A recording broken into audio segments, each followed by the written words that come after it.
varsa, artıq bu sizin üçün bir alarmdır ki, ya da artıq yüksək çəkilisinizsə alarmdır ki, hərəkətə keçməlisən, yoxsa problemlər üzə çıxacaq və yaxud da artıq çıxıb. Amma bunun biraz çatışmayan nöqtələri var. Belə ki, bədən kütlə indeksi hər kəsdə standart düstur əsasında hesablanır. Amma məsələn, insanların quruluşları fərqlidir. Belə ki, bəzi insanların əzələ kütləsi çox olur.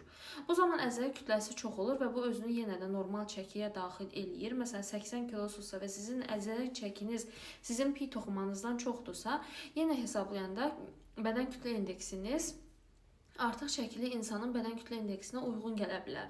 Halbuki sizin artıq piniz yoxdur, sadəcə artıq əzələ kütləniz var. Bu idmançılarda və intensiv idmanla məşğul olan şəxslərdə görülür. Və yaxud da sizin piyələnmə tipinizi deyək ki, tutaq ki, siz elə insan var ki, o yuxarı üst gövdədən kökəlir. Elə insan var ki, qarın bölgəsindən kökəlir.